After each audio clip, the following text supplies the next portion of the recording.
Han? Han? Hey! Nananaginip ka ba? Ang sarap ng tulog mo. Nasaan tayo?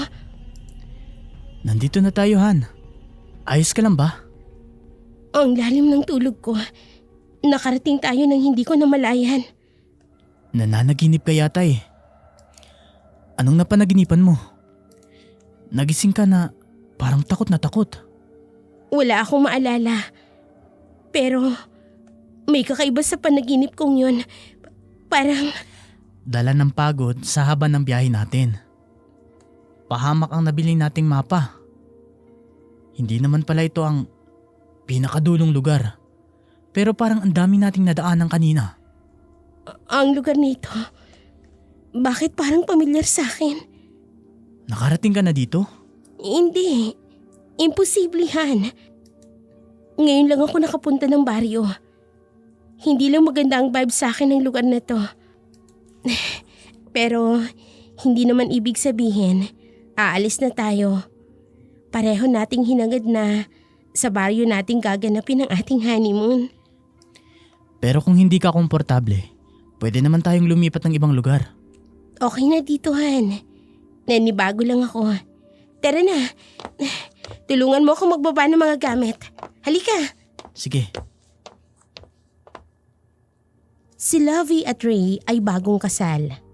Pareho ang gusto ng dalawa, kaya magkasundo sila sa halos lahat ng bagay. Sanay sa hiking at gumala sa iba't ibang lugar na nasa labas ng syudad. Nadaanan lamang nila ang baryo na napakatahimik at parang wala ni isa man lang na naninirahan dito. At dahil sa sarili na nila ang isa't isa, nagdesisyon na balikan ang baryong minsan lamang nilang nadaanan, ngunit agad din nilang nagustuhan. Naratnan nilang malinis at maayos ang loob ng bahay na tila alam ang kanilang pagdating. Habang inaayos ng mag-asawang mga personal nilang gamit, napansin ni Lovey ang isang matandang nakatayo sa labas ng bahay. Nalililiman nito ng malaking kahoy kaya hindi gaanong aninag ang mukha nito. Han, sinong tinitingnan mo dyan sa labas ng bintana? Han, tingnan mo yung matandang yon. Saan siya nakaharap? Dito ba sa atin? Oo, baka nagpapahinga lang. Sobra ka kung makatitig sa matanda. Baka mamatanda ka. Pero kanina pa siya nakatayo at sigurado akong dito siya nakatingin. Sandali lang, Han. Oo. Saan ka pupunta? Tayong bago sa lugar na to. Di ba dapat tayo nang unang lumapit sa mga taga rito para magpakilala? Ituloy mo na lang yung pag-aayos, Han. Baka kasi may sadya yung matanda eh. Teka, Han! Sandali lang ako! Likas na pala kaibigan si Lovey. Kaya nitong makisama kahit na sa sinong tao. At wala ring masamang tinapay para sa kanya. Ito ay ilan lamang sa mga katangian ni Lovey na minahal ni Ray. Sinundan niya ng tingin ng asawa. Lalapitan nga nito ang matanda. Napansin ni Lovey na hindi mapakali ang matanda. Papalapit pa lamang siya ay agad nang luminga ito sa paligid. Umatras pa ito nang malapit na siya.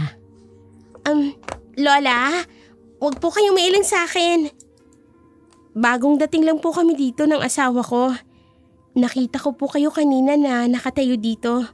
Patingin-tingin po kayo sa bahay namin. May kailangan po ba kayo? Baka ho nangangalay na kayo sa katatayo. Pasok po muna kayo sa loob. Magtatagal ba kayo sa baryong ito? Mga 2 linggo lang po siguro. Pareho po kasi kaming may trabaho ni Ray. Nandito lang po kami para sa aming honeymoon. 2 linggo? Matagal na yun para manatili kayo rito. Ho? Lola, baka po nagugutom kayo. May pagkain po sa loob. Sumabay na po kayo sa amin kumain. Hindi pagkain ang kailangan ko. Hindi ka nakikinig sa sinasabi ko. Hindi ka naniniwala sa akin. Lola, Huwag niyong sabihin na hindi ko kayo binalaan.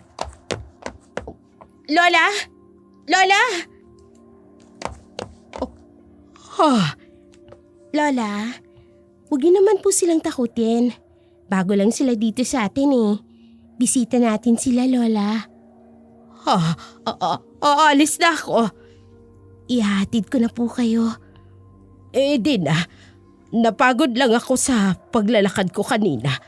Kaya nagpahinga muna ako dito sa lilim ng malaking puno. Pasensya na kung naabala ko ang inyong pagbabakasyon.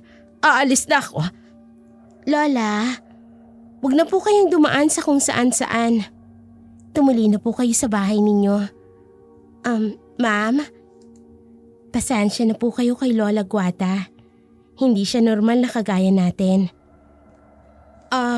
May sakit si Lola Guada? Hindi karaniwan ang kanyang sakit. Ako nga pala ma'am si Lani. Ang katiwala po sa bahay na tinitirhan ninyo habang nandito po kayo sa baryo namin. Ikaw pala yung naglinis ng buong bahay? Naku, maraming salamat ha. Lani, yun po ang itawag niyo sa akin ma'am. Ang sabi po kasi sa akin ni Aling Marta, anumang araw ay darating kayo. Kaya inayos ko na po lahat bago pa man po kayo dumating. Ate Lovey na lang ang itawag mo sa akin. Halata namang mas matanda ako sa iyo eh. Nasa na nga pala si Aling Marta. Gusto ko sana magpasalamat sa kanya ng personal. Umuwi po muna siya sa probinsya. Pero hindi po niya sinabi kung kailan po siya babalik. Lani, halika, doon na tayo sa loob. Sumabay ka na sa amin ni Ray ng hapunan para makilala mo na rin ang asawa ko. Kayo pong bahala, ma'am. Ate Lovey. Matapos ipakilala ni Lovey kay Ray si Lani, niyaya niya itong sumabay ng hapunan. Mahiyain si Lani. Gayunpaman, madaling magkahulihan ng loob ang dalawang babae. Panakaw ang tingin ni Lani sa mag-asawa. Parehong maganda at gwapo ang nasa kanyang harapan. Maya't maya ang halik at yakap na ginagawa ni Ray kay Lovey. Ganoon din si Lovey kay Ray. Pagpapatunay kung gaano nila kamahal ang isa't isa. Masaya si Lani dahil nakilala niya ang mag-asawang ito. Lani, anong ginagawa mo? Hinuhugasan ko po yung mga pinagkainan natin, Ate Lovey. Lilinisin ko po itong kusina bago po ako umalis para po makapagpahinga na kayo. Kami nang gagawa niyan, Lani. Sanay na kami nitong misis ko sa mga gawaing bahay. Hindi kami sanay na may katulong. Oo nga pala. Pero salamat sa ginawa mo, Ate Lovey. Madilim na sa labas at medyo maambon pa. Malapit lang ba ang bahay mo dito? Medyo may kalayuan po ng konti. Pero sanay na po akong maglakad sa labas ng ganitong oras. Sa babaeng katulad mo, delikado pa rin. Dito ka na matulog ngayong gabi. Ho? Hindi ba, Han? Baka mapahamak si Lani kapag hinayaan natin siyang umuwi ng walang kasama. Tama ang Kuya Ray mo, Lani. Dalawa naman ang sili dito. Dito ka na matulog. Huwag ka nang mahiya, Lani. At kapag nagutom ka mamaya, maraming pagkain. Kumain ka. Napakabuti niyo mag-asawa. Hindi ko ito makakalimutan. Pagsisilbihan ko kayo hanggang narito kayo sa aming baryo. Ngayon lang naranasan ni Lani na may 2 taong nagmalasakit sa kanya. Lalo na si Ray na nag-aalala sa kanyang kaligtasan. Matamis ang ngiti mula sa labi ni Lani hanggang siya ay makatulog. Samantalang sina Lovey at Ray ay hindi pa nakaramdam ng antok. Pareho pang namamahay ang mag-asawa. Iba nga ang buhay sa baryo. Walang gaanong tao at palubog pa lamang ang araw ay sarado ng lahat ng pintuan ng mga kabahayan. Malamig ang simoy ng hangin ang pumapasok sa silid ng mag-asawa. Nakaramdam ng ginaw si Lovey kaya tumayo ito upang isara ang bintana. Ray, tingnan mo! Bakit? Yung matanda, di ba Siya yung nakita natin kahapon na nakatayo sa lilim ng malaking puno. Ayan na naman siya. Sa ganitong 10 oras ng gabi, anong ginagawa niya? Hindi ba nakausap mo na siya kahapon? Nagtanong siya kung hanggang kailan tayo dito. Matagal na raw ang 2 linggo ng pagstay natin dito. Bakit niya sinabi yan? Ray, ang lamig sa labas. Baka kung magkasakit ang matanda. Ano kaya kung iyayain natin siya dito sa loob? Tutal, kilala siya ni Lani. Dito na lang din natin patulugin. Yan din ang iniisip ko. Pero hindi natin lubusang kilala yung matanda. Sa tingin mo ba, wala siyang kamag-anak dito sa baryo? Pwede ba, Han? Tanungin na lang natin sa matanda kapag nandito na siya. Baka manigas yun sa sobrang ginaw sa labas. Okay, sige. Halika. Samahan kita. Sabay na lumabas ng bahay sina Lovey at Ray upang puntahan si Lola Guada. Katulad ng unang ipinakitang reaksyon nito, ilag ito ng lapitan nila. Malikot, ngunit matalim ang mga mata. Naunawaan ni Lovey ang kilos na matanda, kaya dumistansya siya sa pagitan din niya at ng kanyang asawa. Humakbang pa ito papalapit kay Lola Guada. Lola, bakit po nagbalik na naman kayo dito? Hindi po ba kayo giniginaw? Hindi kayo marunong makinig. Inilalapit niyo ang inyong mga paa sa hukay. Ano hong ibig niyong sabihin, Lola? Lola, ang ginaw po dito. Ang mabuti pa, sumama na po kayo sa amin sa loob. Hinahanap niyo ang inyong kamatayan. Teka, Lola.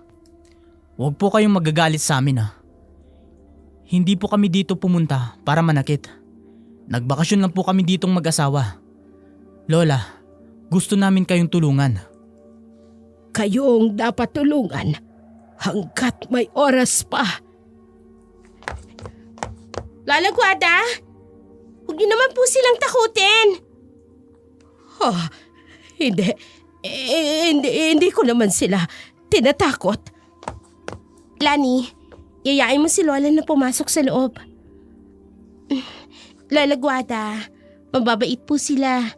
Hindi po nila kayo sasaktan.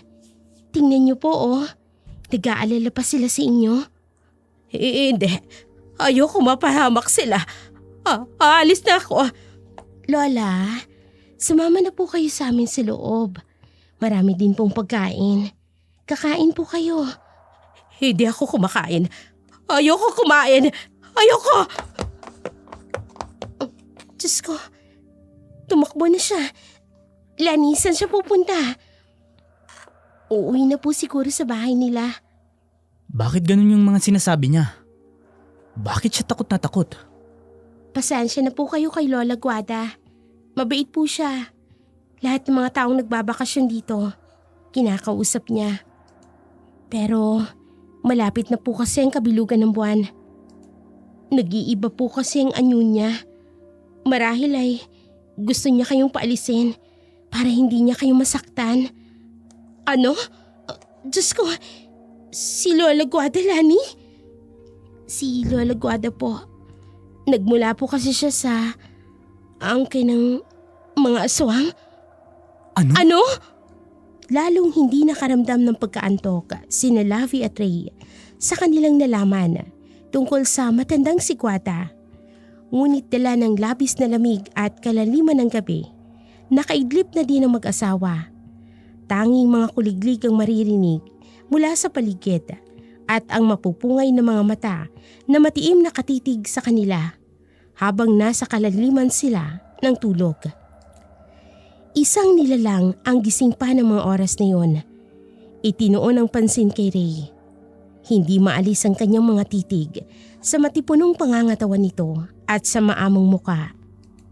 Ngayon lang siya nakakita ng ganito kagandang lalaki. Nais niyang makilala pa ito ng lubusan at makasama ng matagal.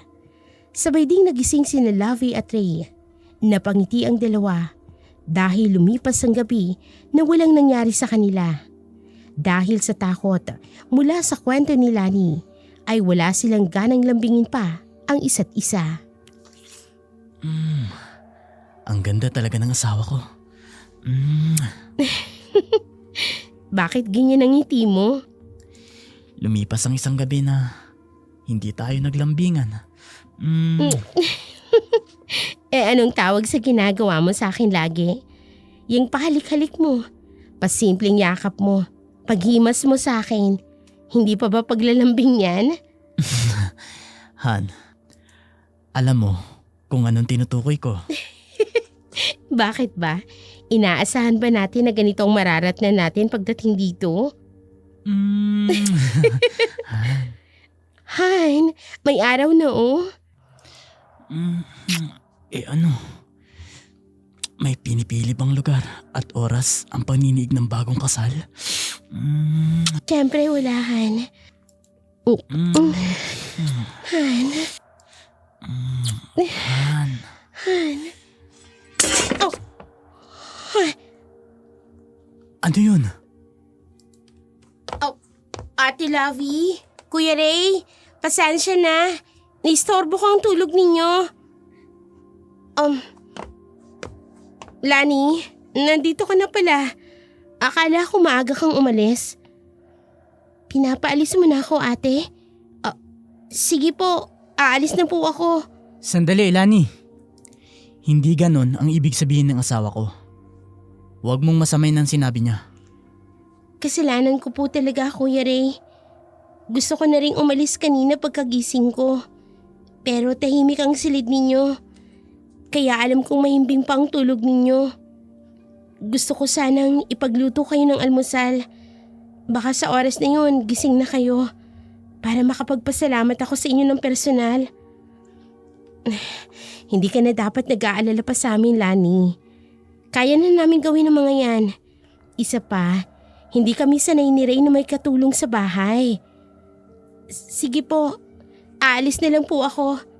Kuya Ray, sabihin niyo na lang po kung kailangan niyo ng serbisyo ko. Salamat, Lani. Pero kami na ang bahala ng asawa ko dito sa bahay. Sige po. Okay ka lang ba, Han? Mukhang nag-iba ang tono mo kanina. Pero naiintindihan kita. Nakakainit talaga ng ulo. Pagbitin. Ano? O hindi ah. Ikaw ang pilyo mo talaga. Kalampag lang naman yun. Alam natin na nandito si Lani. Sana pala, hindi tayo lumabas ng kwarto. Hindi naman ako nagalit, Han. Ang totoo, na-appreciate ko yung kasipagan ni Lani. Kaya lang... Kaya lang? Ewan ko ba? Parang may nararamdaman akong mali sa kanya. May mali, Ray. Hindi pa nakakalayo si Lani. Nakakubli siya sa likod ng pinto ng bahay na tinitirhan ng mag-asawa. Nakita niya na naghaharutan pa sina Lovey at Ray. Ayaw niyang sumama ang loob ng mga ito sa kanya, lalo ng kanyang Kuya Ray na sobrang bait sa kanya. Gusto ni Lani na gumanti sa kabutihan nito sa kanya. Naglakad na siya pa uwi nang bigla siyang napahinto dahil makakasalubong niya si Lola Guada. Saan ka pupunta? Maglalakad-lakad lang. Basta baba. Alam kong sadya mo makipagkita kay na Ate Lovey at Kuya Ray. Nagpapapansin kayo sa mag-asawa. Ganito ako sa lahat ng dayo. Ngayon ka lang nagtataka sa ikinikilos ko, Lani. Alam ko kung anong sadya mo sa kanila. Sinasabi ko sa inyo, Lola Guada, hindi kayo magtatagumpay.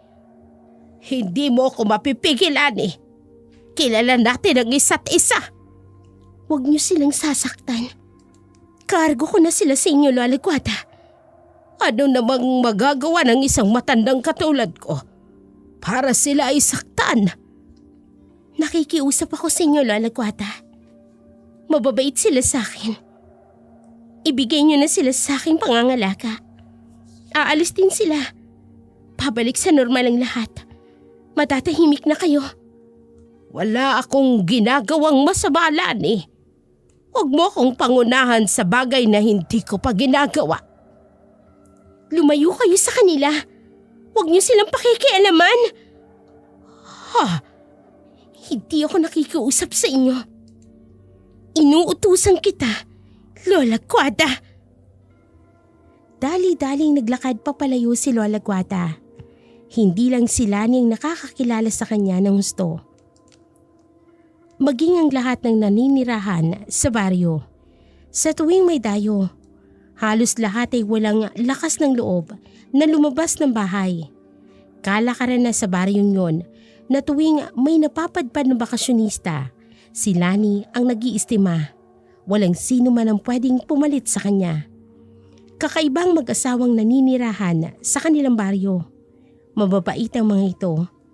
Sa unang gabi pa lamang ay nag-alok na ng masisilungan at pagkain sa isang matandang hindi nila kilala. Kinabukasan, maagang gumayak si Lani upang puntahan sina Lavi at Ray. Dala ang nilagang kamote na halaman mula sa kakahuyan. Ito ang ibibigay niya sa kanyang Kuya Ray, tanda ng pasasalamat niya sa lalaki. Han! Tara na, para hindi tayo gabihin sa daan. Oh. Ha? Ray, anong nangyari? Hindi natin magagamit ang kotsehan. Ni hindi ko nga alam kung may car shop dito sa lugar na to. Wala tayong nadaanan pagpunta natin dito. Paano ba kasi nangyari? Matibay ang gulong ng kotse. Full tank pa. Siniguro ko na walang sira bago tayo pumunta dito. 2 gulong ang flat? Han, bakit nangyari to? Ha? Han, ano yan? Maliit na palaso. Nagawa sa pako. At tingnan mo. Pungo? Ray, sinadyang gawin to sa gulong ng kotse natin. Pero sinong gagawa nito? Baka nangyari to habang nagbabiyahe tayo.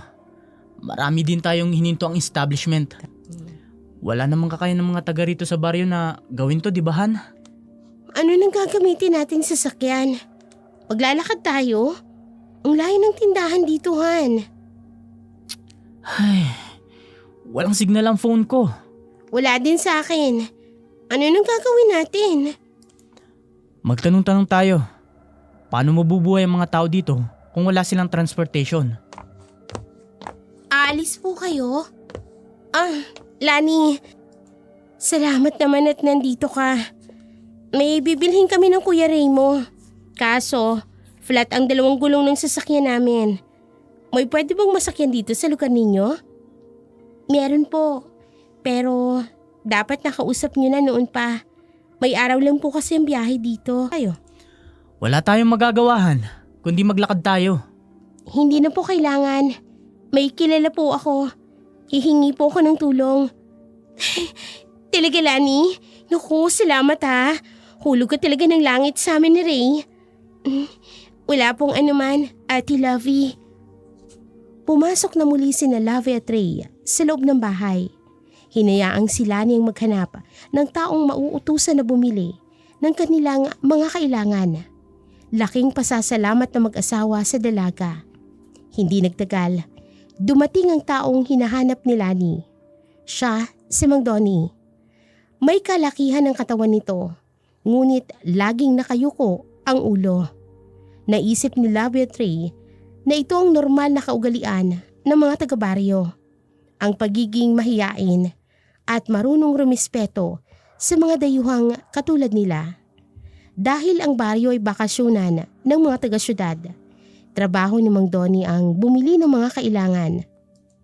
Ngunit hindi sanay ang mag-asawang Lovey at Ray na ipagkatiwala sa iba, pati na ang pagbili ng mga personal nilang gamit. Naisip ni Lovey na sumama kay Mang Donnie. Malapit nang dumilim.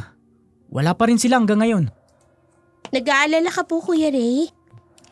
Bakit ba ako pumayag na sumamang mag-isa si Labi kay Mang Donnie? Lani, sigurado ka bang mapagkakatiwalaan ng taong yun? Opo, hindi ko po siya irerekomenda kung may gagawin po siyang masama. Mga anong oras ba bago sila makauwi? Mamaya lang po, darating na sila. Maaasahan po si Mang Donnie. Huwag po kayo mag-isip ng kung ano-ano, Kuya Ray. Lalabas muna ako, Lani ah. Saan po kayo pupunta? Sasamahan ko na po kayo. Hindi. Dito ka lang. Maghahanap lang ako ng lugar na may signal. Wala po talaga, Kuya Ray. Marami na pong sumubok pero hindi po talaga abot ang signal ng telepono ninyo. Kuya Ray, para po mabawasan ang pag-aalala nyo, inumin niyo po muna ito. Ano yan? Ito po yung tiyaan namin dito sa baryo. Gawa po ito sa halamang ugat. Pero mabisa po ito para maging listo ang isip. Lumakas ang inyong katawan at maging relaxed kayo. Talaga? Parang kakaiba ang amoy ah. Wala pong mabangong amoy. Lalo pa't galing sa halamang ugat, Kuya Ray. Oo nga pala. Sige, Lani. Iinumin ko. Salamat ah. Wala pong anuman. Sige po, inumin niyo na. Kapag nasarapan kayo, eto po oh, marami pong nilaga ko para sa inyo. Mas masarap po kapag mainit-init pa, di ba? Sige lang, inom lang po kayo. Unang pag-inom ni Ray ng halamang ugat ay napangiwi ito dahil sa pait. Ngunit habang nilalagok ay nararamdaman ng lalaki na kumakapit ito sa kanyang lalamunan na may pwersang humihigop sa kanya upang tikman pa ito. Mahinghing ngiti ang namutawi sa labi ni Lani. Masaya siya dahil nagustuhan ni Ray ang kanyang regalo dito. Nang dumating si Lavi, naratnan niyang asawa na mahimbing na itong natutulog. Nagtaka siya dahil dati hindi ito mapakali kapag wala siya sa tabi nito. Inaasahan niya nga na mararatnan niya si Ray na nasa labas ng bahay o di kaya'y nasa pinto ito habang naghihintay sa kanya. At kahit katulong niya pa si Mang Donnie sa pagbitbit, masakit ang mga braso ni Lavi. Sa dami at sa bigat ng mga pinamili, dumaan ang 2 araw, may napansin si Lavi na ipinagbago ng kilos at pananalita ng asawang si Ray. Ano bang nangyayari sa'yo? Inilalabas mo lahat ng kinakain mo. Ray, baka kung ano na yan, kailangan dalhin na kita sa ospital. Ayoko. Hindi ko talaga iiwan ang lugar na to. Dito na lang tayo, Lavi. Han, okay ka lang ba? Pumunta lang tayo dito para magbakasyon, para sa ating honeymoon. 2 linggo lang ang usapan natin. May trabaho tayo sa syudad. Hindi tayo pwedeng magtagal dito. Kung gusto mong bumalik, ikaw lang mag-isa. May iwan ako dito. Ano bang pinagsasasabi mo, Ray? Bingi ka ba? Hindi mo ba narinig ang sinabi ko? Kung gusto mong umalis, umalis ka at iwan mo ako dito. Ray, alam mo ba kung anong ibig sabihin ng binibitawan mong salita? Ito ba ang gusto mo? Ha? Hindi ko alam kung bakit ka nagsasalita ng ganyan. Pero kung yan ang desisyon mo. Labi, hindi. Han. Kung ano man ang dahilan mo, kung bakit ayaw mong lisanin ang lugar na to, ayokong marinig, Ray. At hindi kita pipilitin kung ayaw mo. Han, sorry na. Sorry na. Huwag ka na magalit sa akin. Nasaktan ba kita? Patawarin mo ko, please. Tulungan mo ko. Han, Hindi ko alam kung anong nangyayari sa akin. Pansin ko rin ang pagbabago sa aking nararamdaman. Pero hindi ko kayang kontrolin to. Hindi ko alam. Hindi ko alam kung anong nangyayari sa akin. Diyos ko. Hindi ko alam kung ano pang susunod kong gagawin o sasabihin sa'yo. Pero ipangako mo sa akin. Hindi mo ako bibitawan. Huwag mo akong iwan. Lihim na iniyak ni Lavi ang sakit na nararamdaman sa narinig mula sa asawa. Dagdag pa dito ang sama ng loob dahil ilang araw na silang naninirahan sa baryo. Ngunit habang tumatagal, lalong nawawalan nito ng pagnanasa na tuparin ang kanilang honeymoon.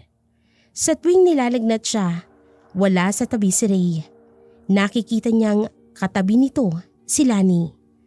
Ayaw niyang bigyan ng masamang kahulugan ang pagiging malapit ng dalawa sa isa't isa. Lalo pat pareho silang inaalagaan ni Lani. Malaki ang naitutulong sa kanila ng babae, lalo na sa mga gawaing bahay. Kusa itong kumikilos kahit hindi inuutusan. Nararamdaman ni Labi na may bumabagabag sa isipan ng asawa. Iniisip niya na naiinip na ba ito sa paninirahan nila sa baryo. Gusto na ba nitong bumalik sa syudad o naiilang na ito na kasama si Lani sa iisang bubong? Anong ginagawa mo? Naglalaga lang po ako ng halamang ugat para inumin ni Kuya Ray, Ate Lovey. Para saan? Makakatulong po ito sa kanya para malinawan ang kanyang pag-iisip. Ilang beses mo nang pinapainom ito sa asawa ko, Lani? 3 beses pa lang po, Ate Lovey. Pero nakita niyo ba ang resulta? Napakabisa nito sa kalagayan ngayon ni Kuya Ray. Pero parang wala namang pagbabago. Paiba-ibang mood ni Ray. Hindi naman po ganun kabilis ang epekto nito. Magtiwala na lang po kayo sa akin, Ate Lovey. Oo, Lani. May tiwala ako sa'yo. Sige, ikaw ang bahala. Babalikan ko lang si Ray sa aming silit. Malaki ang tiwalang ibinigay niya kay Lani. Ngunit may nagdulot na agam-agam sa kanyang isipan. Ang pagbabago ni Ray ay hindi niya kayang isisi sa babae dahil mabait ito at magalang sa kanilang mag-asawa. Sa kalituhan, naghanap si Labi ng makakausap sa mga naninirahan sa baryo. 2 tao lang ang madalas niyang nasusumpungan. Si Lola Guada na laging sumusubaybay sa kanila pero hindi niya nakakausap. May alinlangan siya sa matanda mula nang malaman niya ang pagkatao nito. Hindi niya nakikitang lumapit ang matanda kay Ray, kaya hindi tamang pagdudahan niya si Lola Guada na siyang dahilan ng pagbabago ng kanyang asawa. Wala siyang ibang malapitan kung hindi si Mang Donnie. Si Mang Donnie, minsan niya lang nakasama pero magaan ang loob niya sa matandang lalaki. Sa pamilihan ay hindi nila nagawang makapag-usap. Umiiwas sa mga mata nito na tumitig sa kanya. Listo ang kilos pero hindi umiimik. Ngunit ng oras na yon, batid ni Lavi na isa si Mang Donnie sa handang tumulong sa kanila. Mang Donnie, salamat at dumating ka. Hindi po ako pwedeng magtagal, ma'am. Kailangan ko din pong umalis agad. Baka po may makakita sa aking kausap ko kayo. Kailangan ko ang tulong mo. Utang na loob, Mang Donnie. Baka isang araw, mawawala na sa akin ang asawa ko. Ma'am Labi, wala po akong magagawa. Hindi ko po kayo matutulungan. Hindi ko maintindihan kung bakit nangyayari sa amin to ng asawa ko. Ano ho bang lihim ng baryong ito? Sino gumagawa nito sa asawa ko? Ayokong banggitin ang pangalan niya. Kamatayan ang parusa nito sa aming mga taga-baryo. Kung ganon, kilala nyo? Sino Mang Tony? Nagmamakaawa ako sa inyo. Sabihin ninyo. Kahit pa malaman ninyo, wala kayong magagawa para pigilan siya sa gusto niyang mangyari. Anong ibig niyong sabihin? Anong gusto niyang gawin sa amin ng asawa ko? Hindi sa'yo, Ma'am Labi, kundi kay Sir Ray. Ano? Pero wala akong maalalang may nakaaway kami. Hindi kami nangaapi ng aming kapwa. Wala kaming kasalanan sa sino man na naninirahan sa baryong ito. Ma'am Labi, nararamdaman ko na ho ang kakaibang simoy ng hangin sa aking katawan. Hindi ko gusto ito. Papalapit na siya. Aalis na ho ako. Sandali! Sa ngalan ng Diyos, Mang Tony, tulungan niyo ako. Sabihin niyo sa amin kung anong dapat namin gawin. Huwag po kayong pumayag na inumin niya ang halamang ugat. Ano? Kung gusto niyo pang mailabas ng buhay ang inyong asawa sa baryong ito. Ang halamang ugat na tinutukoy ni Mang Donnie ay ang sinasabing gamot na pinapainom ni Lani kay Ray. Naguluhan si Lavi. Anong meron sa gamot na pinapainom ni Lani sa kanyang asawa? Bumalik sa kanyang alaala na mula nang uminom nito si Ray ay madalas na nga itong manghina at nawawala sa kanyang sarili. Dali-dali siyang bumalik sa bahay. Maaaring nasa bahay na rin si Lani. Madalas niyang nararatnan ng dalaga sa tirahan nilang mag-asawa. Ilang beses niya na bang nahuling pinapainom nito ng gamot si Ray. Hindi siya nagkamali ng kanyang kutob. Sandaling huminto siya sa paglapit habang tinitingnan si Lani sa ginagawa nito. Nakahiga ang kanyang asawa. Hawak ni Lani ang ulo ng kanyang asawa habang inaalalayan nitong makaupo mula sa higaan. Hindi niya naalalang pinahintulutan niya si Lani na pumasok sa kanilang silid. Pero sa kanyang nakikita ay komportable na ito na alalayan si Ray. Kuya Ray, narito na po ang gamot ninyo. Bakit ganito ang pakiramdam ko? Nakakalimutan ko ng sarili ko. Pagkatapos kong inumin ng gamot na yan. Naninibago lang po ang katawan mo. Pero darating po ang araw, lalakas kayo kesa sa dati. Para kayong ipinanganak muli.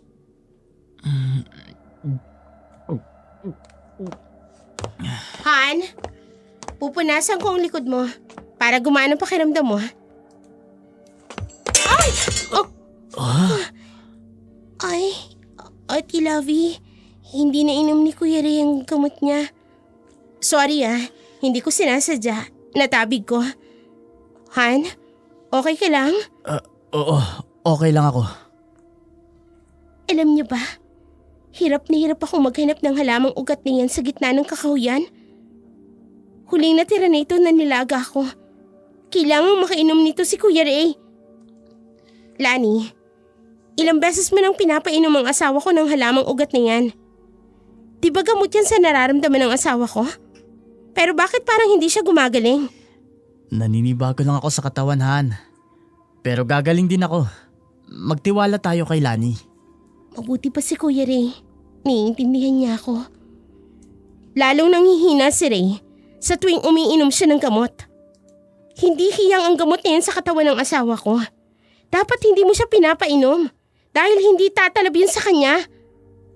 Pero nakita kong tumatalab ito sa kanya. Mabilisan ang gamot na ito para sa kanya, Ate Lovey. Lani, tama na ha. Dadalhin ko ang asawa ko sa ospital. Doktor ang gagamot sa kanya. Hindi, Ate Lovey. Gagamutin ko si Kuya Ray. Kahit saang dako pa sa gitna ng kakahuyan, hahanapin ko ang ganitong halamang ugat. Ilalaga ko. Kailangang makainom ni Kuya Ray. Maghahanap ako. Mabilis ang kilos ni Lani. Habol siya ng tingin ni Lovey. May itinatago palang liksi at kilos ang dalaga. Ang dating mahinhin at halos hindi makabasag pinggan ay biglang kumilos ng mabilis para makakuha lang ng halamang ugat para muling maipainom sa kanyang asawa. Muling itinuon ni Lovey ang atensyon kay Ray. Mahina pa rin nito, maputla. Hindi nito nainom ang gamot. Napigilan niya katulad ng bilin sa kanya ni Mang Donnie. Halos buong araw nakatulog ang asawa. Ngunit isang gabi, bigla siyang nagulat dahil narinig nito ang ungol ni Ray. Han? Ray, anong nararamdaman mo? Ang init ng buong katawan ko. Para akong sinisilaban, Labi. Sandali, kukuha ko ng tubig. Painumin kita. Hindi tubig ang kailangan ko. Si Lani. Tawagin mo si Lani. Ano? Bakit si Lani? Bakit siyang hinahanap mo? Gusto kong makita si Lani. Siya ang kailangan ko. Siya ang kailangan kong makita. Para mapawi ang init ng aking katawan. Diyos ko, Ray, anong ginawa niya sa'yo? Naririnig mo ba ang sinasabi ko? Nahihirapan na ako, Labi. Si Lani ang kailangan ko, hindi ikaw. Tawagin mo siya. Kailangan ko si Lani. Kailangan ko siya. Sa ginawang pagpupumiglas ni Ray at sa pagpupumilit na pigilan ng asawa, nagkaroon ng pasa ang mga braso at katawan ni Labi. Malakas ang asawa. Ngunit himalang nakayanan niya ang lakas nito. May masamang nangyayari kay Ray. Kung ito ay kagagawa ng isang itim na kapangyarihan, isang tao lang ang naisip niyang pwedeng gumawa nito. Ang binabanggit sa kanya ni Lani noon, si Lola Guada. Hindi mahirap hanapin ang matanda. Iilan lang ang bahay sa baryo. Minsan niya nang nakita at nasundan ng tingin si Lola Guada sa direksyon kung saan ito umuwi. Pinuntahan niya ito. Walang anumang takot na nararamdaman si Labi. Ang mahalaga sa kanya ay malaman ang katotohanan tungkol sa pinagdadaanan ng kanyang asawang si Ray. Lola Guada! Anong ginagawa mo dito? Delikado. Umalis ka na. Alam niyo kung anong nangyayari sa asawa ko. Naparito ako para makiusap sa inyo. Anong nangyayari sa asawa mo? Anong kinalaman ko?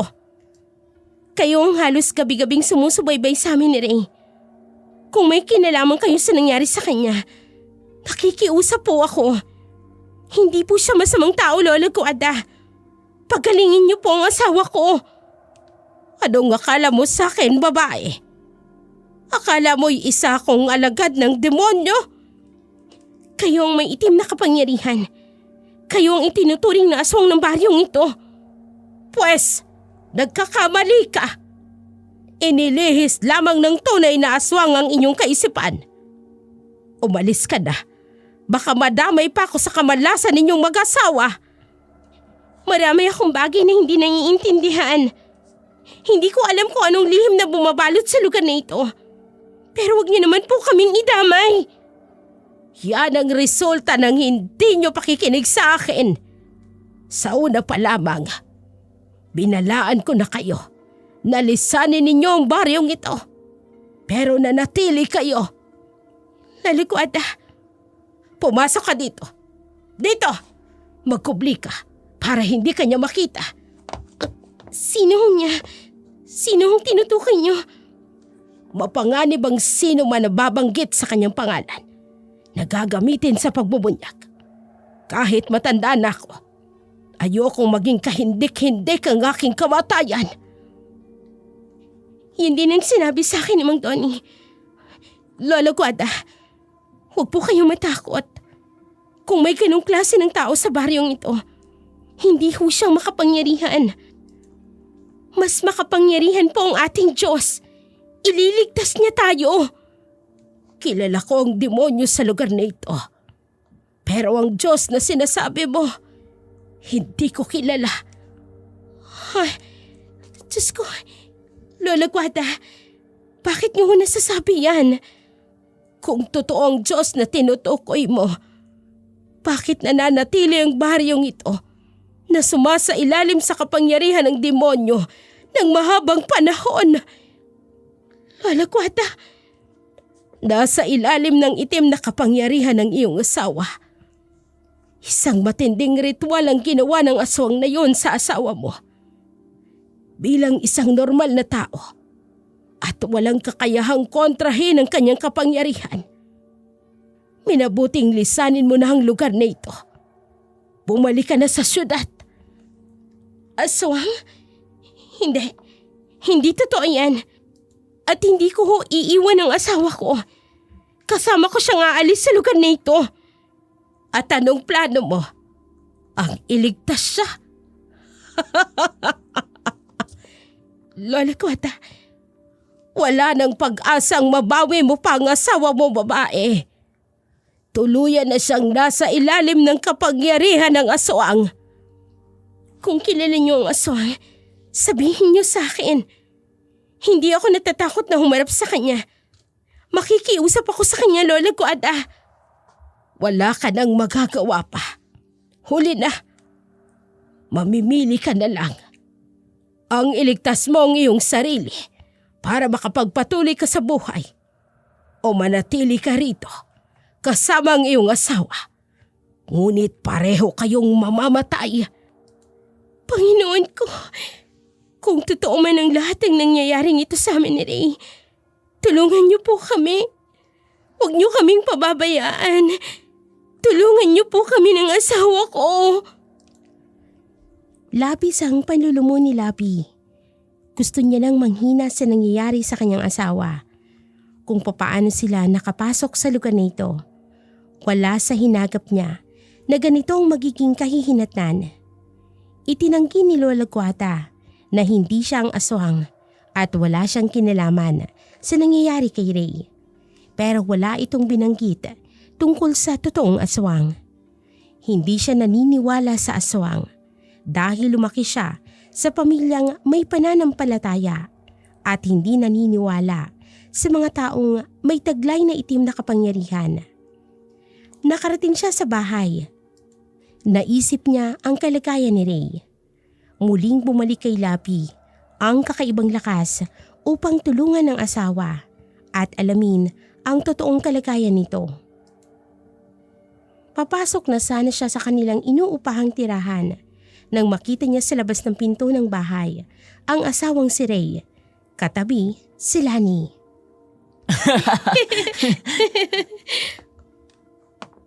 Han, nandito lang pala kayo. Malamig dito ha. Halika na, pumasok na tayo sa loob. Ate Lavi, matutulog na kayo? Maaga pa naman. Pwedeng dito muna si Kuya Ray? Makakasama sa kanyang sobrang lamig. Hindi pa siya magaling, Lani. Pabayaan mo muna kami dito. Mauna ka na matulog. Ha? Ray, inaalala ko lang naman ang kalusugan mo. Baka kung... Hindi mo ba nakikita? Nag-uusap kami ni Lani. Lani, nag-aalala ka sa kalagayan ng asawa ko. Kaya mo siya pinapainom ng gamot, hindi ba? Pero hinahayaan mo siya dito sa labas, nalanghapin ang lamig ng simoy ng hangin? Hindi ba yun makakasama sa kanya? Lalo pa't manipis ang kanyang suot. Baka lalo lang siyang magkasakit. Nako, tama ang sinabi ni Ate Lovey. Ate, pasensya na. Nalibang po ako sa pakikipag-usap sa akin ni Kuya Ray. Aalis ka na, Lani. Wag. Dito ka na magpalipas ng gabi. Kailangan ko nang umuwi, Kuya Ray. Hinihintay na ako ng aking pamilya. Bukas, maaga akong pupunta dito. Ipagluluto ko kayo ng almusal at dadalhan uli kita ng may inom na gamot, Kuya Ray. Hihintayin kita, Lani. Kumirot ang puso ni Lavi sa palitan ng magagandang salita ng dalawa. Wala na si Lani, pero mukhang ikinalungkot ni Ray ang pag-alis nito. Diretso ito sa kanilang silid at nahiga. Si Lavi naman ay tumuloy sa kusina. Doon umiyak. Habang dumadaloy ang luha sa kanyang pisngi, ayaw niya mang isipin ang salitang pagsiselos. Pero yun ang nararamdaman niya sa magagandang pagtitinginan ni Ray at Lani. May pagkakaunawaan na ba ang dalawa? Nahulog na ba ang loob ni Ray sa dalaga? Ngunit kilala ni Lavi ang kanyang asawa. Hindi siya magpapakasal sa lalaki kung hindi tiyak ang labis na pag-ibig nito sa kanya. May kababalaghang nangyayari kay Ray. May gustong sirain ang pagsasama nilang mag-asawa. Naging palihim ang pakikipagkita niya kay Mang Donnie. Pumayag ang matandang lalaki. Nakitain siya nito sa lugar lamang na walang ibang makakakita. At dito nabunyag kay Lavi ang tungkol sa hinahanap niyang aswang. Ma'am Labi. Mang Donnie, salamat at nagpunta kayo. Ito po ang ipainom niyo sa asawa niyo. Ngunit palihim niyo lang po yung gawin. Hindi niya dapat malaman. Mang Donnie, may gusto po akong malaman. Sagutin niyo po ako ng totoo. Ma'am, may mga bagay po na hindi ko kayang sagutin. Si Lani, siya bang may gawa nito sa asawa ko? Luya lang. Alam niyo po nung una pa, pero hindi kayo tuluyang nasakop ng kanyang kapangyarihan. Ngunit ngayon pa lang ay nililinlang niya na kayo. Kapag tumalab sa inyo ang itim na ritual, tuluyan kayong magiging sunod-sunuran sa kanya katulad ng nangyayari sa asawa niyo. Panginoon ko, Lagi po kayong magdasal para malinaw kayong makapagdesisyon. Huwag po kayong bumitaw sa inyong pananampalataya. Iyon lamang po ang paraan para malabanan ninyo ang kapangyarihan niya. lahat kayo dito sa baryo. Wala pong pinalad kahit Wala pong pinal. Ilang taon na kayong nakakulong sa takot. Bakit hindi kayo umalis? Takasan niyo ang lugar na ito. Hindi kami ang kanyang punteriya, kundi ang mga dayuhang kusang pumupunta sa lugar na to, kagaya po ninyo. Pang-ilan na po kami sa mga nanirahan dito. Pang-anim na po kayo, ma'am.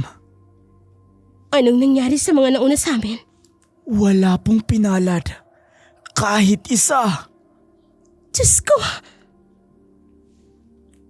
Labis ang pagkasindak ni Lovey sa kanyang nalaman. Hanga siya sa lakas ng loob ni Mang Donnie para ikwento sa kanya ang lahat. Lalo na ang tukuyin kung sino ang aswang sa baryo. Wala sa hinagap ni Lovey na ang taong pinagkakatiwalaan nilang mag-asawa ay siyang sisira ng lahat ng magagandang plano nila ni Ray. Hindi niya alam kung papaano pakiharapan si Lani. Malabo pa na makaalis silang mag-asawa sa baryo. Kailangang alam niya ang bawat kilos ng dalaga at hindi ito magdududa na may nalalaman na siya sa lihim nito. Bitbit ang nakatagong gamot na ibinigay sa kanya ni Mang Donnie. Umuwi siya na may ipong lakas ng loob upang muling harapin ang sino mang mararating niya sa kanilang bahay. Han, bakit dala mo ang unan at kumot? Saan mo dadalhin yan? Sa silid ni Lani. Doon ako matutulog. Han, Ray, bakit? Ako ang asawa mo. Bakit sa kanya katatabi? Bitawan mo ko. Ray, sige, kung yan ang nais mo, hahayaan kitang matulog sa tabi ni Lani. Pero, eto, para mahimbing kang makatulog, inumin mo ito. Iinumin ko lang ang binibigay sa akin ni Lani. Sa kanya galing to. Tingnan mo ang baso, pareho lang. Inumin mo na. Si Lani gumawa nito. Oo, sige na. Inumin mo habang mainit-init pa. Sige. Akin na. Ako nang magbibitbit ng unan at ng kumot. Dadalhin ko sa silid ni Lani. Kumusta ang pakiramdam mo? Makirot ang sintido ko. Pero ang gaan ng buo kong katawan. Halika. Imamasahe ko ang sentido mo. Aalalayan kita. Nasaan si Lani? Darating na siya. Dito mo na siya hintayin. Mag-relax ka lang muna, Han. Sige na. Dito.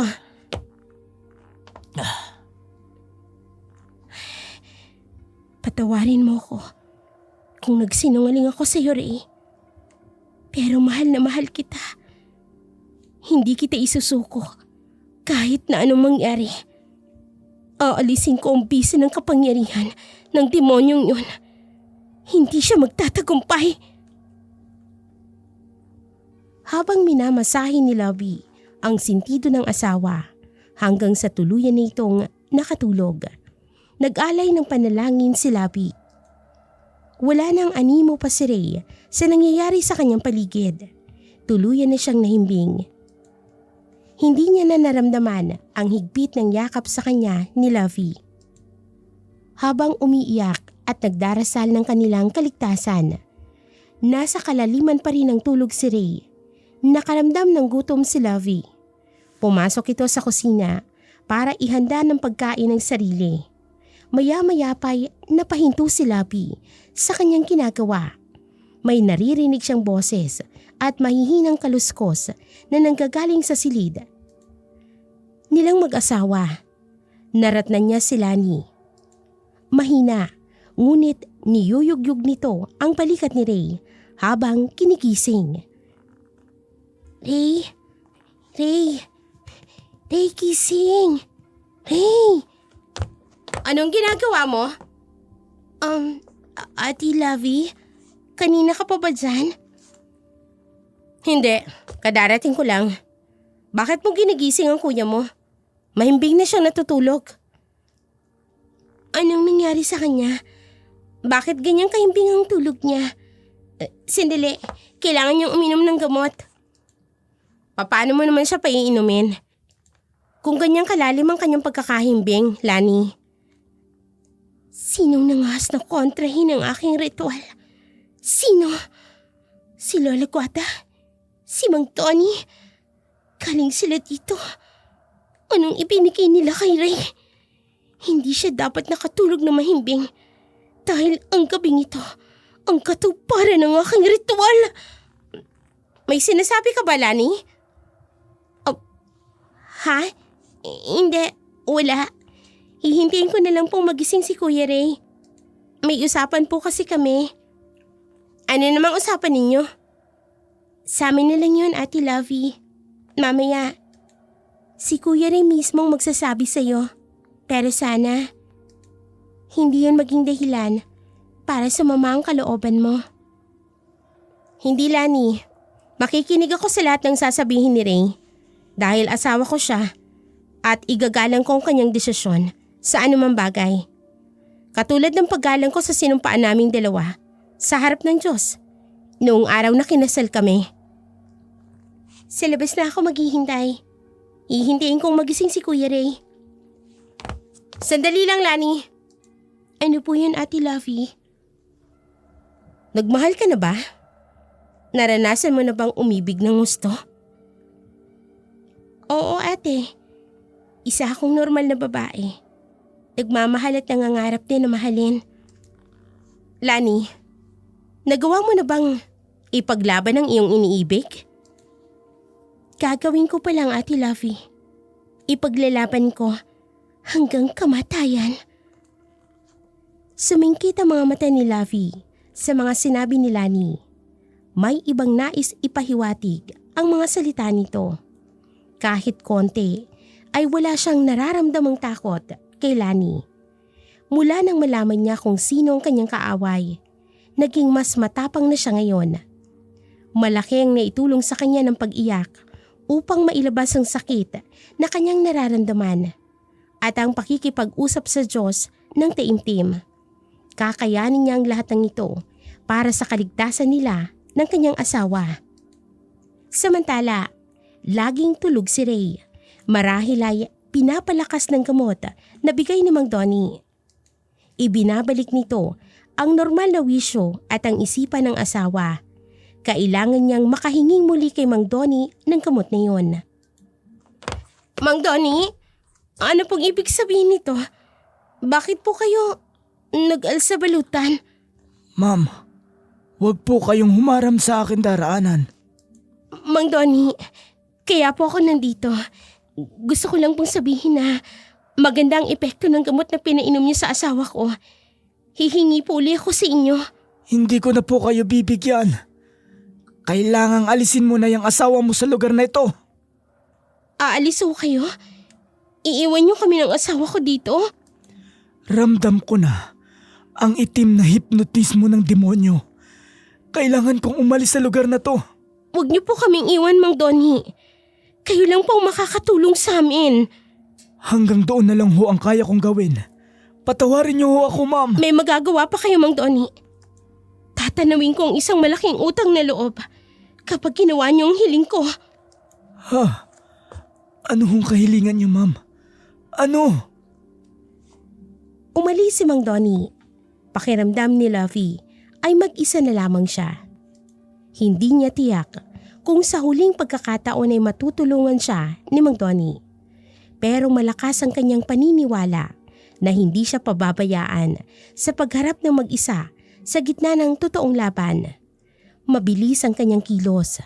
Dumiretso siya sa kinaroroonan ng asawa. Buong pagmamahal na pilit niya itong magising. Ngunit hindi niya inaasahan na nasa ilalim pala ito ng itim na kapangyarihan. Naunahan na naman siya ni Lani. Sinamantala nito ang sandali na iniwan niya si Ray. Tsak na napainom niya ito ng gamot na may ritual upang lituhin ang isipan at damdamin ng kanyang asawa. Ngunit ngayon ay handa na siyang harapin ang lahat. Ray, naririnig mo ba ako? Maganda tayo. Aalis tayo dito. Bitiwan mo ko. Nasaan si Lani? Lani! Han, please. Huwag mo na akong pahirapan.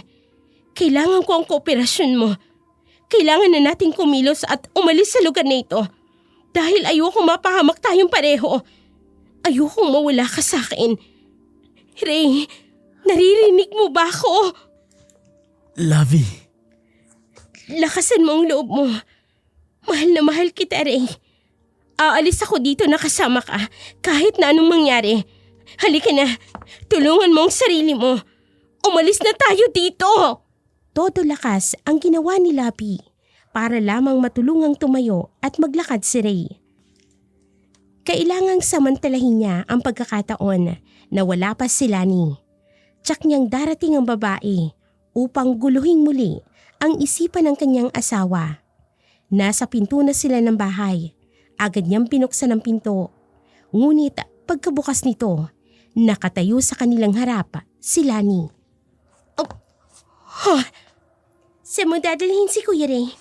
Tingnan mo, mahina pa siya. Hindi niya kayang lumakad. Gusto mo talaga siyang ipahamak, Ate Lovey? Tama na ang pagkukunwari mo, Lani. Kilala na kita. Alam ko na kung anong gusto mong gawin sa asawa ko. Pagbibintangan mo ko, Ate Lovey. Di ba malaking tiwala mo sa akin? Nagkamali ako ng pagkakakilala sa'yo. Lani. Nandito ako, Kuya Ray. Halika. Bitiwan mo ang asawa ko. Lumayo ka sa kanya. Kuya Ray, si Ate Lani, pinagtatabuyan niya ako. Anong ginagawa mo? Ikaw ang umalis dito. Hindi mo ba ako nakikilala? Hana ko ito. Ako ang mahal mo. Ako ang pinakasalan mo at ako ang... Tumigil ka. Ray, Umalis ka sa harapan ko. Ray, alam ko, wala ka sa iyong sarili. Hindi mo alam ang sinasabi mo. Dahil nalinlang ka ng babaeng yon, nilinlang niya ang isip mo. Pero Han, ganito na lang ba? Susuko ka na ba? Bagong kasal tayo, Ray. Nagsama tayo ng matagal na panahon bilang magkasintahan. Huwag ka naman sanang panghinaan. Han, please. Tumigil ka! Ray, Naguguluhan na ako sa mga sinasabi mo. Sumasakit na ang puso ko, Lavi. Kaya tumigil ka na. dahil alam ng puso mo na ako ang mahal mo at hindi ang babaeng yan. Nasa ilalim ka ng itim niyang kapangyarihan. Naririnig mo ba ako, Ray? Magaling. Ay, mapagkunwari ka. Pinaniwala mo kami ng asawa ko na isa kang anghel mula sa langit. Naniwala kami na isa kang mabuting tao. Yun ang malaking pagkakamali mo. Ang maniwala sa hindi normal na tao. Hindi ka magtatagumpay, Lani. Kahit kailan, walang puwang ang masama sa mundong ito. Anong wala? Bulag ka pala. Pingi ka pa. Nililinlang mo lang ang sarili mo. Ang kasamaan ay may puwang. Tingnan mo ang asawa mo. Hindi ba nagtagumpay ako? Ray, Han, halika na. Sumama ka na sa akin. Aalis tayo rito. Halika na. Ikaw lang ang aalis. May iwan si Ray dito. Dahil akin siya. Akin! Ah! Oh! Wala akong interes sa yung babae ka. Isa kang pipitsuging nilalang para sa akin. Pero dahil ikaw ang nagdala rito kay Ray sa akin, bibigyan kita ng partida. Hahayaan kitang mabuhay. Makakaalis ka ng payong ito. Hindi ako aalis sa lugar na ito na hindi kasama ang asawa ko. Sige nga, paano? Hayan siya. Kaya mo bang alisin ang bisa ng aking ritual? Kaya mo bang bawiin ang asawa mo? Gawin mo. Ray, Han, tumingin ka sa mga mata ko. Tumitig ka sa akin. Ray, tumingin ka sa akin. Hangal na babae. Tumitig ka sa aking mga mata. Asawa ko. Mahal kita. Ang pag-ibig ko sa iyo ay hindi lamang isang damdamin, kung hindi isang desisyon na maging tapat. Handang magsakripisyo at paglingkuran ka. Ray! Labi, Anong pinubulong mo sa kanya, ha? May alam ka sa orasyon? Sige, tingnan natin kung kaya mong kontrahin ang taglay kong itim na kapangyarihan. umalis ka na. Ray! Iwan mo na ako dito. Iligtas mo ang sarili mo. Hindi kita isusuko, Ray. Hiningi kita sa Diyos. Binigay ka niya sa akin. Kaya sa kanya lang kita pwedeng isuko. Hindi sa babaeng timonyong yan. Ray! Aray! Gumikilat ang buong kalamnan ko. Anong nangyayari sa akin? Hindi maaari ito. Anong ginawa mo? Anong orasyon ang iyong kinamit para subuking kontrahin ang aking ritual? Hindi orasyon, kung hindi isang panalangin na may pananalig at pananampalataya. Isang panalangin na hindi kayang gapiin ng isang katulad mo.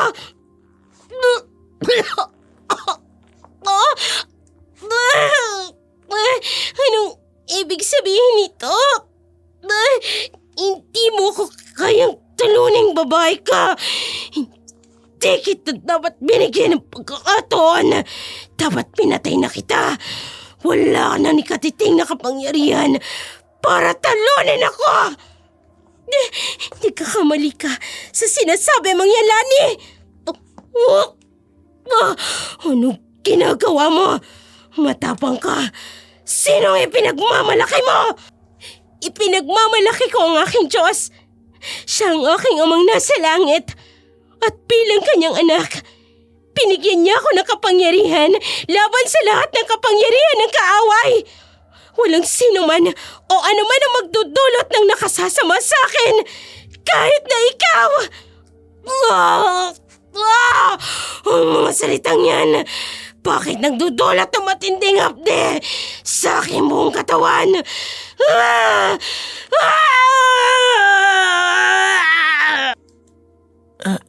Lavi. Ray! Sa akin ka lumapit. Lumayo ka sa babaeng yan. Ako ang mahal mo, hindi siya. Sa akin ka sumama. Ray! Nakakatayo ka na. Kaya mo na maglakad. Aalis na tayo dito. Hindi maaari. Hindi niyo ako matatakasan. Magiging mahina kayo. Gagawin ko kayong alipin sa sarili kong mundo. Tanggapin mo na ang iyong kahinaan, Lani. Hindi sapat ang iyong kapangyarihan na nagmula sa kadiliman para labanan ang kapangyarihan na nagmumula sa liwanag. Hindi. Makinig kayo. Ako ang pinakamakapangyarihan sa baryong ito. Kaya kong sakupin ang kahit na sino. Pasensya ka na, Lani. Ngunit ang iyong Panginoon ay hindi kasing tapat ng aking Panginoon! Ah! Anong sinasabi mo? Ah! Nangihina ka na. Nasaan ang sinasabi mong kapangyarihan? Anong silbi ng iyong ritual? Pinapahina ka na ng iyong Panginoon. Pero kami, tingnan mo, pinapalakas niya ang aking asawa at patuloy niya kaming iniingatan laban sa masama. Ah! Hindi totoo yan!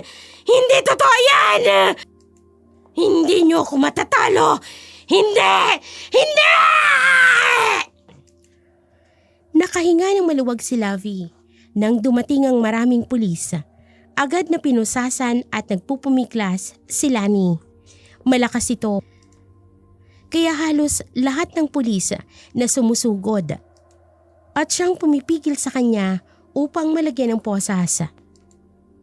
Sa kaguluhang nangyari, isa-isang nagsilabasan ng kani-kanilang mga bahay ang mga naninirahan sa baryo. Lalo na nang dumating ang mga pulis at nakitang nakaposas na si Lani. Kakaiba ang ngiti ng mga tao. Ang iba ay nagawa pang pumalakpak at humiyaw sa kagalakan na animoy napakaraming taon ang kanilang hinintay para lamang mabigyan ng katarungan ang lahat ng krimen sa kanilang lugar. Dati-rati, walang nangahas na sumalubong o kumausap man lang sa mag-asawang Lovey at Ray. Ni ayaw nilang tumingin dito na para bang may nagbabawal sa kanila na kausapin ang mga dayo. Pero kakaiba ang araw na ito. Lahat ay masaya. Karamihan, lalo na ang matatanda, lumapit kay Lovey upang hawakan ang kamay nito. At ang iba ay nagawa pang yumakap rito. Nang makaalis na ang mga pulis kasama si Lani, saka narinig ni Lovey ang mga boses at ang masasayang salita mula sa bibig ng mga taga-baryo. Ang dati ay tahimik at nakakulong sa takot. Ngayon ang baryo ay naging maingay at ang mga naninirahan ay laging nakangiti at naging malaya mula sa itim na kapangyarihan ng aswang. Ay, malaya na tayong lahat! Nakawala na tayo sa itim na kapangyarihan ni Lani! Tama! Malaya na tayo mga kabaryo! Mang Donnie, salamat po. Tinupad ninyo ang aking kahilingan. Ma'am, paano ko po kayo mahihindian? Pareho tayo ng Diyos na kinikilala. Napakabuti po ng Panginoon, Mang Donnie. Hindi niya kami pinabayaan ng asawa ko. Kahit kailan, hindi po bibitawan ng Diyos ang mga taong tunay na nanampalataya sa Kanya at kumakapit sa Kanya ng husto, lalo na sa oras ng kagipitan. At nagpapasalamat po ako dahil ipinakilala niya kayo sa akin. Tinulungan niyo kaming mag-asawa. Akala ko nga po ma'am, huli na ang lahat. Hiningan pa po kasi ako ng kompletong testamento ng mga pulis. Nagtugma po lahat ng mga pahayag ko. Kaya po naniwala sila at nagpadala po sila ng grupo ng kapulisan dito. Saan po nila dadalhin si Lani? Hindi na po siya makalalabas ma'am. Habang iniimbestigahan po ng mga pulis, tawa daw po ng tawa. Nasisiraan na po ng bait. Oo, nabaliw na si Lani. Nasa lahi nila yon. Hindi ba't dati siyang baliw sa baryo natin? Pero dahil may lahing aswang, nagkatotoo ang sumpa at pinamuhay na. At naging normal ang kanyang isipan nang maging ganap siyang aswang. Lola Guada, humihingi po ko sa inyo ng dispensa. Napagkamalan ko pa po kayong aswang. Yun ang pinaniwala ni Lani sa lahat ng mga naninirahan dito sa baryo. Kaya nilalayuan ako ng mga tao. Sa inyo po kami hindi nakinig. Hindi ko po kayo pinaniwalaan. Hindi ko kayo masisisi. Dahil normal na po sa inyong magtiwala at tumanggap ng kahit na sino kahit hindi nyo palubusang nakikilala. Ang pagiging mabait ay hindi kasalanan. Kaya wag mo itong ihingi ng dispensa, Ma'am Lovey. Kami po ang dapat magpasalamat sa iyo, ma'am. Kayo po ang dahilan. Kaya matatahimik na po ang lugar namin. Instrumento lang po ako ng Diyos, Mang Donnie. Huwag po kayong makakalimot sa Diyos. Ang pananampalataya natin ang siyang magsisilbing sandata sa anumang panganib na dumating sa buhay natin. Han, malayo pa ang pupuntahan natin. Pero kung gusto mo, magpalipas tayo ng gabi dito. Para makausap natin ng mahabang oras ang mga taga rito. Lalo na si Mang Donnie at Lola Guada. Pwede naman. Hindi na, Han. Tama ka. Malayo pa ang pupuntahan natin. Ano man hong oras, ay welcome kayo dito sa baryo namin. Sir Ray, Ma'am Labi. Love at Ray na lang po ang itawag niyo sa amin. Pantay lang po tayong lahat, Mang Donnie.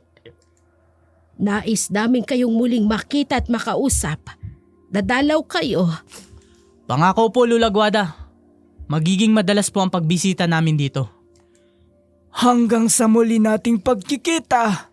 Hanggang sa muli po, Mang Donnie. Lola Guada. Lahat ay nagpaalam kina Ray at Lovey. Sa nangyari, naging malapit ang mag-asawa sa lahat ng naninirahan sa lugar na yon. Malayo ng sasakyan ay nakikita pa nila ang masasayang kaway mula sa mga taga-baryo. Sa isang isla na napapalibutan ng malinis na tubig mula sa karagatan, tumuloy ang mag-asawang Lovey at Ray at doon itinuloy ng mag-asawa ang kanilang naudlot na planong honeymoon. Halos ayaw nang bumitaw ni Ray sa pagkakayakap kay Lovey. Lalo pa niyang minahal ang kanyang asawa. Tumibay ang kanilang pagsasama sa bangungot na pinagdaanan nilang mag-asawa. At higit na lumakas ang pananampalataya nila sa Poong May Kapal. Happy, Han? Very happy, Han. Sa wakas, natuloy din ang honeymoon natin. Oo nga eh. Akala ko. Shh! Kalimutan na natin kung ano man nangyari noon. Nakaraan na yun, Han. Ang mahalaga, magkasama na tayo. At patuloy tayong magiging mabuting anak ng Diyos. Para maging handa tayo sa mga darating pang pagsubok. Prayer lang, Han. Sana sa susunod, hindi na tungkol sa aswang ang ibigay na pagsubok sa atin ng Diyos. Kahit mapaaswang pa yan, mapaano pa man yan, nakahanda tayo, Han. Basta't magkasama tayo. At nasa sentro ng relasyon natin ang Panginoon. Wala tayong hindi mapagtatagumpayan. Amen? Amen.